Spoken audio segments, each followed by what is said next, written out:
오늘 우리가 좋은 교회에서 위대한 교회로, 사실 제가 잘 쓰지 않는 그런 제목인데, 제가 이 데살로니가 교회를 이제 준비하면서 아마 데살로니가 교회가 이런 교회가 아닐까 싶어서 이 제목을 잡아봤습니다. 플레이밍 효과라고 하는 것이 있습니다. 같은 내용인데도 어떻게 전달하느냐에 따라서 인식하는 것이 달라진다라고 하는 의미인데요. 마치 이런 겁니다. 제가 어떤 물건을 사려고 하는데 그 물건이 10만 원이에요. 그래서 카드를 꺼냈습니다. 카드로 결제하려고 그랬더니 직원이 하는 말이, 카드로 결제하면 수수료 5천 원이 붙는데요. 그래서 카드로 결제하면 10만 5천 원, 현금으로 하면 10만 원입니다. 그러면 제가 어떻게 할까요? 손해를 감수하고 카드로 할 거예요? 아니면 가까운 365 가서 현금을 찾아다가 이 현금으로 결제를 할까요? 참 사람의 심리가 5천 원이라고 하는 것이 왠지 내가 손해보는 것 같잖아요. 그래서 손해보지 않는 것을 택하게 되는데, 같은 내용임에도 불구하고 어떻게 전달하느냐에 따라서 우리가 인식하는 것이 달라지는 이 플레이밍 효과라고 하는 것이죠. 왜 이런 말씀을 드리냐면, 이 데살로니가 교회, 여러분 들어보셨어요? 데살로니가 교회? 모른다 할지라도 성경을 한두 번 읽어보신 분은 데살로니가 전후서는 있더라라고 하는 정도는 알고 있겠죠. 그런데 이 사도행전에서, 오늘 사도행전 17장 1절에서 9절까지 말하는 데살로니가 교회하고 데살로니가 전서, 바울이 편지로 써보낸 그 내용에서의 데살로니가 교회가 너무 달라요. 그래서 우리가 자칫 이런 오해를 이제 가질 수 있는데요. 데살로니가 교회가 좋은 교회였나? 나쁜 교회가 아니었을까? 바울을 찾아 쫓아다니고 믿는 자를 핍박하는 그런 교회가 어떻게 좋은 교회가 될 수 있을까? 나쁜 교회가 아닐까? 이런 생각을 들죠. 또 11절 말씀 보세요. 11절 말씀을 보면 베레아 교회하고 이제 또 비교를 합니다. 11절 함께 읽죠. 시작. 베레아에 있는 사람들은 데살로니가에 있는 사람들보다 더 너그러워서 간절한 마음으로 말씀을 받고 이것이 그러한가 하여 날마다 성경을 상고함으로. 비교가 되고 있죠. 데살로니가 교회보다 이 베레아 사람들이 더 너그럽다. 예전에는 신사적이었다라고 하는 표현을 쓰죠. 그래서 우리는 서로 반대에 있는 것이 아니냐. 데살로니가 사람들은 나쁜 사람들, 그리고 베레아 사람들은 좋은 사람들, 신사적인 사람들이 아니냐라고 하는 오해를 할 수 있는데, 본문의 11절의 의미는 이런 겁니다. 데살로니가 사람들도 신사적인데 참 너그러운 사람인데 베레아 사람들이 더 낫다, 이런 의미지, 데살로니가 사람들은 형편없다, 그런 말은 아니다라고 하는 겁니다. 자, 그러면 데살로니가 이 교회가 어떤 교회였는가 우리가 함께 살펴보죠. 먼저는 좋은 교회였다라고 하는 것을 말씀을 드리고 싶어요. 오늘 1절부터 9절까지의 내용은 바울이 데살로니가 교회에 복음을 전한 그런 내용이 소개가 되고 있습니다. 빌립보라고 하는 도시를 떠나서 이제 데살로니가라고 하는 도시까지 오게 되었습니다. 이 데살로니가라고 하는 것은요, 그리스라고 하는 그 나라에서 아테네 다음으로 두 번째의 이제 도시가 됩니다. 그리고 바울은 지금 마게도냐 지방을 지금 전도를 하고 있는데, 이 마게도냐 지방에서는 가장 중심되는 제1의 도시가 바로 이 데살로니가라고 하는 도시입니다. 자, 이곳까지 오게 됐습니다. 그리고 바울은 데살로니가에 있는 유대인의 회당을 찾게 됩니다. 아마 데살로니가에는 많은 유대인들이 있었던 것 같습니다. 그래서 적어도 2개 이상의 회당이 만들어져 있었을 거예요. 그리고 바울은 한 회당에 들어가서 3주간 그는 복음의 말씀을 전하게 됩니다. 3주간 그가 유대인 회당에서 했던 이야기를 무엇을 했는가라고 하는 것을 세 가지 단어로 2절과 3절에서 찾아볼 수가 있는데, 첫 번째는 성경을 강론했다라고 하는 것이고요, 3절 말씀에서 보여주는 두 번째는 뜻을 풀었다라고 하는 것이고, 그리고 3절의 중반절에서 나오는 증언했다라고 하는 세 가지 단어를 통해서 3주간 동안 이 바울이 유대인 회당에서 무엇을 했는가라고 하는 것을 알 수가 있습니다. 자, 2절에서 보여주는 성경을 가지고 강론했다라고 하는 것은 무엇이냐면, 바울은 자기의 뜻을 펼치거나 자기의 주장을 말하는 것이 아니라 성경의 내용들을 가지고 강론했다라고 하는 것을 보여주죠. 다시 이야기하면 자기의 주장이 아닌 성경의 주장, 성경이 무엇을 말하느냐라고 하는 거죠. 자, 그리고 3절에서 말하고 있는 뜻을 풀어라고 하는 내용입니다. 여러분, 왜 이 뜻을 푸는 내용이 필요하냐면 성경이 주어진 목적이 뭐냐? 하나님이 우리에게 성경을 통해서 무엇을 말씀하고 싶은가라고 하는 것입니다. 여러분, 성경을 그냥 문자적으로만 받아들이면요, 그 이면에 있는 그 내용들, 의미들을 놓칠 수가 있어요. 예전에 말씀드린 것 같아요. 오카는 목사님이 일본에 가서 이제 선교를 하는데 앞자리에 자기 교인이 와 있는 겁니다. 일본 사람들이 있는 그곳에 뭐 자기 교인이 있으니까 얼마나 반갑습니까? 그리고 그분의 신앙이 얼마나 참 뛰어나고 출중한지 이렇게 이야기했어요. 이분의 신앙이 얼마나 좋은지 목사 뺨을 때립니다. 그랬어요. 목사님은 그분을 칭찬을 해줬어요. 그런데 예배가 다 끝나고 난 다음에 수근수근 하는 겁니다. 사람들이, 일본 사람들이 그 사람 주위에 몰려들더니 왜 목사 뺨을 때렸어? 왜 목사 뺨을 때리고 그래? 당신이 뭔데 목사 뺨을 때려? 뭐 이런 이야기를 수근수근 하는 거죠. 우리는 알지요. 뺨을 때릴 정도다라고 하는 것은 그 사람이 얼마나 뛰어난 사람인가. 그러나 이것을 문자적으로 받아들이는 사람은 그냥 뺨을 때리는 것으로 이해를 해버리는 거죠. 성경이 우리에게 주어진 그 문자적인 내용이 있지만 그 이면 속에 하나님이 우리에게 무엇을 말씀하시는가, 무엇을 우리에게 목적하고 있는가라고 하는 것을, 뜻을 풀어야 된다라고 하는 겁니다. 그러면 뜻을 풀어서 무슨 이야기를 하려고 하느냐? 성경의 목적이 뭐냐? 증언이라고 하는 그 단어를 통해서 볼 수 있는데, 바로 예수, 십자가에서 죽으시고 3일 만에 부활하신 그 예수가 그리스도 되신다라고 하는 증언이더라라고 하는 겁니다. 다시 이야기하면 성경의 목적, 하나님이 우리에게 신구약 성경을 주신 목적이 뭐냐면 바로 예수 그리스도를 통한 하나님의 구원의 놀라운 역사를 우리에게 알려주신다라고 하는 겁니다. 하나님이 우리 인류를 얼마나 사랑하시는지, 하나님께서 우리를 어떻게 구원하셨는가라고 하는 것을 성경을 통해서 우리에게 보여주고 있다라고 하는 겁니다. 성경을 여러분 백독 읽는 것이 중요한 것이 아니에요. 성경을 한 번 읽더라도 이 성경 속에서 누구를 발견해야 되냐면 하나님의 아들 예수는 그리스도 되심을 발견할 수 있어야 됩니다. 바로 그것이 하나님이 우리에게 성경을 주신 목적이고 하나님께서 우리에게 말씀을 우리에게 남겨주신 목적이기 때문에 그렇습니다. 바울이 이 하나님의 복음의 말씀을 전할 때 두 가지 반응이, 서로 상반된 반응이 나타나게 됩니다. 이 복음의 말씀에 은혜를 받고 이 복음의 말씀에 열광하는 사람들이 나타나게 됩니다. 4절 말씀을 보면 그 사람들이 어떤 사람들이 소개하고 있는데 헬라 사람들이다라고 소개를 하고 있습니다. 경건한 헬라인의 큰 무리, 적지 않은 귀부인이라고 하는 표현을 쓰고 있어요. 여러분, 여기에서 말하는 경건한 헬라인이라고 하는 것은 헬라 사람, 이방 사람이지만 유대교로 개종한 사람 또는 유대교에 관심을 가지고 있는 사람들, 그 사람들, 상당수의 많은 사람들이 이 바울의 복음을 듣고 예수를 이제 믿게 되었던 거죠. 뿐만 아니라 귀족의 부인들, 지체높은 귀족의 부인들도 바울과 실라를 따르게 되는 거죠. 상당수 많은 그런 헬라인들이 바울의 복음에 열광을 하게 됩니다. 그러나 모두가 열광한 것이 아니었어요. 상반된 반응이 나타납니다. 전혀 반대의 반응이 나타나게 되는데 5절 말씀을 보시면요, 유대인들은 전혀 다른 반응을 보여주고 있습니다. 유대인들은 시기하여라고 하는 거죠. 마음이 불편한 겁니다. 마음이 좋지 않아요. 자기들을 따르던 사람들이 3주간밖에 오지 않은, 그러니까 짧은 시간에 어떻게 그 마음들이 다 바울에게 돌아서게 되는지 불편한 겁니다. 시기하는 거예요. 질투하는 거죠. 미운 거죠. 그래서 이 사람들이 했던 것은, 이 유대인들이 했던 것은 무엇이냐면 저자의 불량한 사람들을 데리고 다니는 겁니다. 여러분, 여기서 말하는 저자는 단순히 우리가 이해하는 시장 정도가 아닙니다. 아고라라고 하는 것은 큰 광장을 말합니다. 이 광장에는 물건을 사고 파는 교역도 이루어지지만은 재판도 이루어지는, 법원과 감옥도 있는, 그런 행정과 정치, 경제의 중심지가 바로 이 저자라고 하는 광장이 되게 됩니다. 자, 이곳에 있는 어떤 불량배들, 사람 등쳐먹고 사는 사람들, 힘으로, 알력으로 다른 사람들을 해하여 유익을 얻는 이런 불량한 사람들, 그런 사람들을 꼬드겨다가 이 사람들을 통해서 온 시내를 소동하게 만듭니다. 때를 지어서 움직여서 이 바울 일행을 잡겠다고 그렇게 소동을 일으키는 거죠.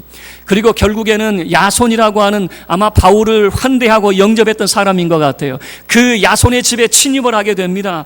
그리고 바울을 찾았지만 찾지를 못해요. 아마 야손이라고 하는 사람이 미리 알고 바울을 피신을 시켰던 것 같아요. 아무리 뒤져도 안 나오니까 그 야손과 그리고 일부 형제들, 아마 예수를 믿는 형제들이었을 거예요. 그 일부 사람들을 체포해다가 이 시내에 있는 읍장들에게 데리고 가서 고소를 하게 됩니다.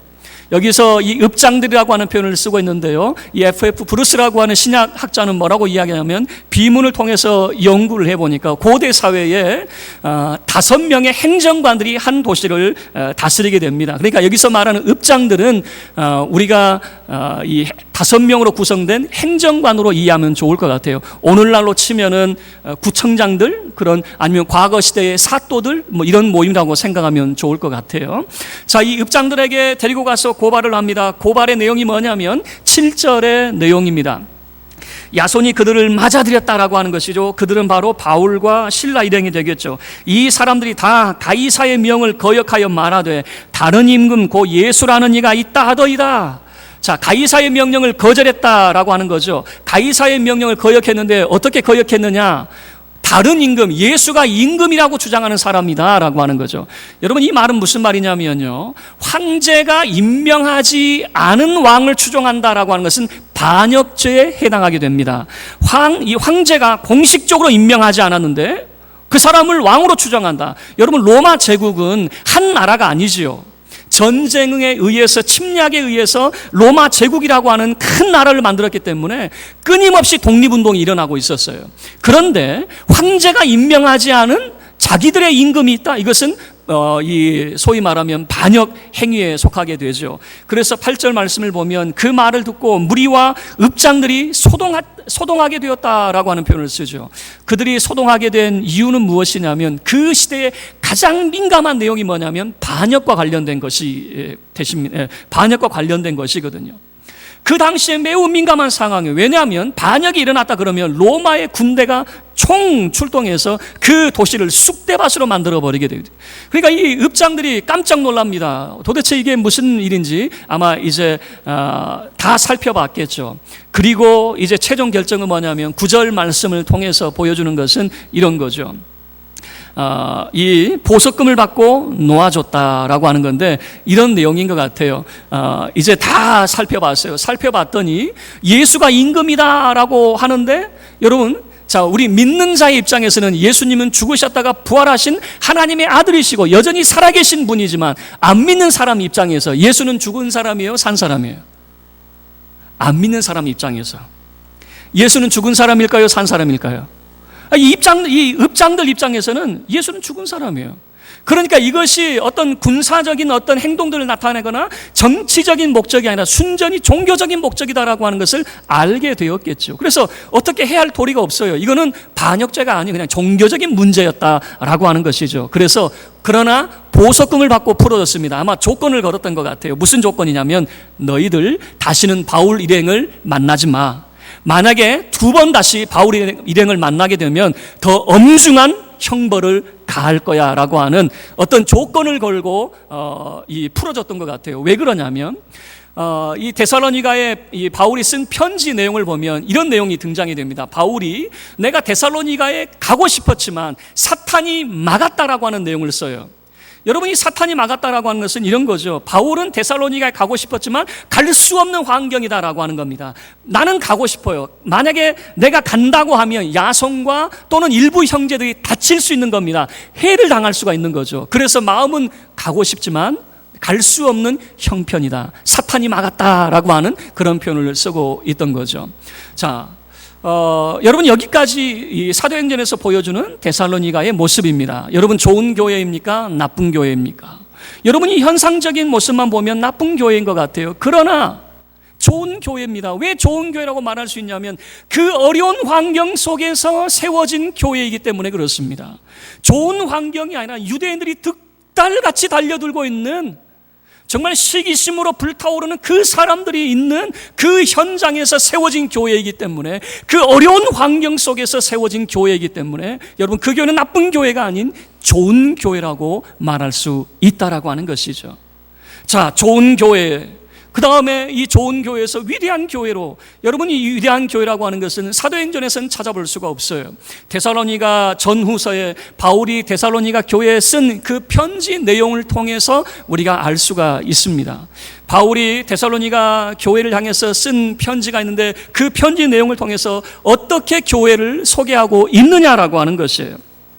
여러분, 바울은 이렇게 이야기합니다. 데살로니가 교회는 믿음의 역사와 사랑의 수고와 소망의 인내가 있는 교회였다라고 그렇게 소개를 하고 있어요.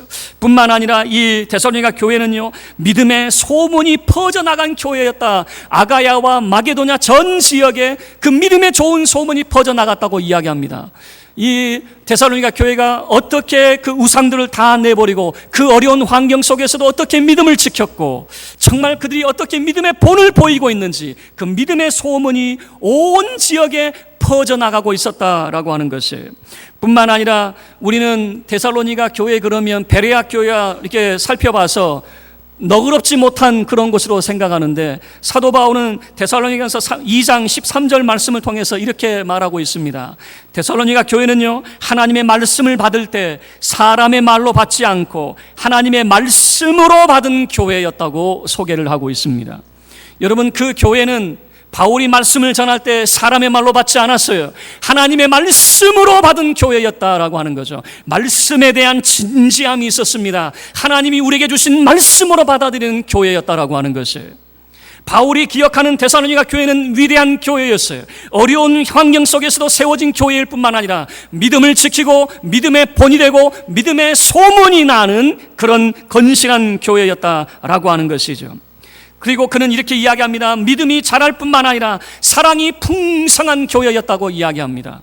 그들도 어려운데 늘 베푸고 나누는 그런 교회의 모습으로 세워지고 있었다라고 하는 것이죠. 여러분, 이런 교회의 모습을 살펴보면 어찌 데살로니가 교회가 나쁜 교회라고 말할 수 있겠습니까? 좋은 교회를 넘어서서 그 교회는 위대한 교회로 그들은 세워지고 있었다라고 하는 것이죠. 그런데 여기에서 우리가 의문이 남습니다. 바울이 복음을 전할 때 어떤 사람들은 복음에 열광을 하는데 왜 어떤 사람들은 복음에 대해서 시기심을 갖게 되느냐라고 하는 것이죠. 오늘 사도행전 17장 그 내용 속에서 잘 보여주고 있습니다. 바울이 전한 복음의 핵심이 무엇이냐? 예수가 곧 그리스도다라고 하는 것입니다. 구원에 관련된 말씀을 하게 되는 거죠. 그래서 헬라 사람들이 열광을 하게 되는데, 그 말은 구원에 목마른 사람들, 하나님의 말씀을 통해서 구원의 이 메시지를 받은 사람들은 복음에 열광을 하게 되더라라고 하는 것이에요. 반대로 왜 유대인들은 시기심을 갖게 되었느냐? 이 유대인들은 예수를 어떻게 인식을 하고 있느냐, 그 말입니다. 7절에서 보여주듯이 다른 임금 곧 예수라 하는 이가 있다. 예수를 임금으로 여기고 있더라, 그 말입니다. 그저 유대인들은 예수를 왕으로만 여기고 있는 것이죠. 그 말은 무슨 말입니까? 예수가 어떤 사람이냐? 예루살렘을 회복하고 이스라엘을 부흥시킬 사람으로 여기고 있었던 거죠. 내 삶을 부하게 만들고 나를 행복하게 만들어줄 사람으로 여기고 있었던 것이죠. 이 유대인들에게는 예수라고 하는 사람은 전혀 그들에게 의미 없는, 그저 시기심만 발동하는 사람밖에 되지 않는 것이죠. 그러나 하나님의 구원에 목마른 사람, 하나님의 은혜에 목마른 사람은 말씀을 통해서, 복음을 통해서 예수 그리스도의 구원을 발견하게 되는 것이죠. 여러분, 오늘 우리 자신의 모습을 돌아보셔야 됩니다. 정말 우리가 처음 예수 믿을 때는 내가 살아도 주를 위해, 죽어도 주를 위해, 왜 그런 마음을 갖습니까? 나를 구원하신 그 하나님의 은혜에 감동되어서 주를 위해 살겠습니다, 우리가 다짐을 하게 되는 거죠. 시간이 지나면서 점점 달라지게 됩니다. 과연 예수가 나를 부하게 만들었는가? 내가 원하는 것을 주셨는가? 그러면서 점점 우리의 신앙이 의심스러운 신앙이 되어버리는 거죠. 헬라인의 모습이 아닌 유대인의 모습으로 변질이 되어가는 것이죠. 말씀을 들을 때에 은혜의 말씀이 아니라 이 말씀을 통해서 임금되는 예수, 이 정도만 우리가 받아들이게 되는 것이죠. 여러분, 하나님의 말씀을 받을 때에 구원의 하나님의 복음의 말씀을 받을 수 있기를 주의 이름으로 축원합니다. 성경을 통해서 하나님의 구원의 메시지를 여러분 받을 수 있어야 됩니다. 우리의 구원에, 우리의 생명에 문제가 바로 하나님의 말씀을 통해서 주어져 있기 때문에 그렇습니다. 여러분, 복음에 열광하는 사람은 구원의 메시지를 들었기 때문에 그렇습니다. 구원의 메시지를 들을 때에 그들은 복음에 열광하고 바울과 실라가 전해준 그 복음의 메시지를 따를 수밖에 없었던 것이죠. 자, 말씀을 마치도록 하겠습니다. 데살로니가 이 교회를 살피면서 저도 설교를 준비하면서 넘어가려고 그랬어요. 데살로니가 교회에 대해서 사실 이 내용을 가지고 해줄 말은 없었던 것 같아요. 차라리 베레아 교회를 설명하는 게 낫겠다 싶었어요. 그러나 데살로니가 전후서의 내용을 살펴보면서 데살로니가 교회는 우리가 생각하는 그런 교회가 아니었어요. 우리가 생각하는 만큼 나쁜 교회가 아니라 좋은 교회였습니다. 힘들고 어려운 상황에서 세워진 교회였습니다. 좋은 교회로만 머무는 것이 아니라 데살로니가 교회는 위대한 교회였습니다. 믿음을 지켰습니다. 믿음의 본이 되었습니다. 믿음의 좋은 소문이 나는, 하나님의 말씀을 들을 때 사람의 말이 아닌 하나님의 말씀으로 받는 교회였습니다. 여러분, 저와 여러분이 참으로 이 좋은 교회에서 위대한 교회로 세워나가는 믿음의 권속들이 될 수 있기를 바랍니다. 여러분, 바울이 있어서 그 일을 했던 것이 아니에요. 바울은 데살로니가 교회에 오래 머물 수 없었어요. 그는 떠나 있는 상황입니다. 그런 좋은 교회, 위대한 교회를 누가 만들었냐면 성도 한 사람 한 사람이, 데살로니가에 남아있는 그 성도 한 사람 한 사람이 그 좋은 교회에서 위대한 교회로 세워가고 있었다라고 하는 것을 보여주고 있는 것이죠. 저와 여러분들도 우리 강남중앙교회를 좋은 교회에서 위대한 교회로 세워나가는 믿음의 증인들이 될 수 있기를 바랍니다. 믿음을 지키시기를 바랍니다. 믿음의 본이 되시기를 바랍니다. 믿음의 좋은 소문을 내는 믿음의 권속들, 좋은 교회에서 위대한 교회로 세워나가는 우리 모든 성도들 되기를 주의 이름으로 축원합니다.